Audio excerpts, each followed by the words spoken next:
வல்லமையை தரித்துக்கொள். எழும்பு எழும்பு சீயோனே, உன் வல்லமையை தரித்துக்கொள். பரிசுத்த நகரமாகிய எருசலேமே, உன் அலங்கார வஸ்திரங்களை உடுத்திக்கொள். ஏசாயா 52:1. ஒரு தகப்பன் தூங்கிக் கொண்டிருக்கிற தன் பிள்ளையை எழுப்பிவிடுகிறார். பள்ளிக்கு செல்ல வேண்டிய நேரம் நெருங்கிவிட்டதால் விரைவில் காலை கடன்களை நிறைவேற்றிவிட்டு புறப்படுமாறு பணிக்கிறார். ஆனால் பரலோக தேவன் எழும்பு எழும்பு சீயோனே என்று நம்மை எழுப்புவது சாதாரண காரியங்களுக்கு அல்லாமல் வல்லமையை தரித்து கொள்வதாகும். ஒரு காவல்துறை அதிகாரி அவருடைய சீருடையை அணிந்து கொண்டாரானால் அவர் தன் கடமையாற்ற புறப்பட்டு விட்டார் என்று அர்த்தம். அவருடைய சீருடையிலே அவருக்குள்ள அரசாங்க அதிகாரம் தெளிவாக தெரியும். அவர் காவல் வாகனத்தில் புறப்பட்டு வருகிறார் என்றால் திருடர்களும் குற்றம் செய்தவர்களும் நடுங்குவார்கள். தேவனுடைய பிள்ளைகள் தங்களுக்கு கொடுக்கப்பட்ட தேவ வல்லமையை தரித்து கொண்டு கர்த்தருக்காக புறப்படும்போது பாதாள உலகமும் பிசாசுகளின் குடும்பமும் நடுநடுங்கும்.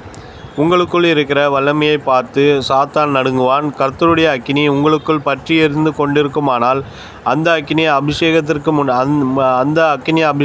முன்னால் அவனால் நிற்கவே முடியாது. அந்த உத்தரவாதத்தோடு வல்லமையை தரித்து கொள்ள எழும்புங்கள். ஏசாயா தீர்க்கதரிசன புத்தகத்தில் எலும்பு எலும்பு என்ற வார்த்தை 3 முறை இடம்பெறுகிறது.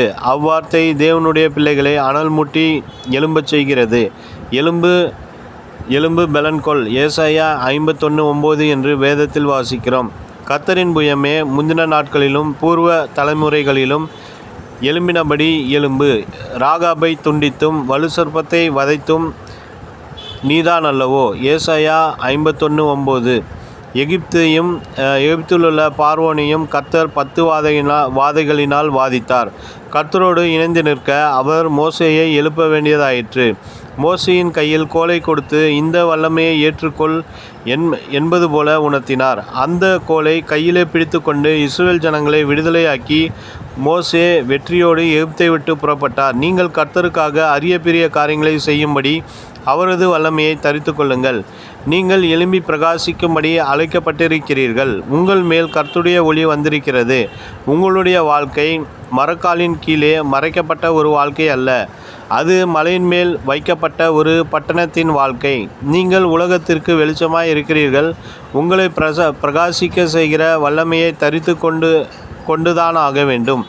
தேவ பிள்ளைகளே, வல்லமையை தரித்து கொள்வது உங்களுடைய கையில்தான் இருக்கிறது. ஜெபத்திலும் ஸ்தோத்திரத்திலும் உபவாசத்திலும் தேவ பிள்ளைகளின் ஐக்கியத்திலும் வல்லமை உண்டு. பரிசுத்த ஆவியின் அபிஷேகத்தினால் அளவற்ற வல்லமை உண்டு. அப்படிப்பட்ட மேன்மையான வல்லமையை தரித்து கொள்ள முன்வாருங்கள். நினைவிற்கு, என்னுடைய வல்லமையை உன்னிடத்தில் காண்பிக்கும்படியாகவும் என் நாமம் பூமி எங்கும் பிரஸ்தாபமாகும்படியாகவும் உன்னை நிலைநிறுத்தினேன். யாத்ராகமம் 9:16.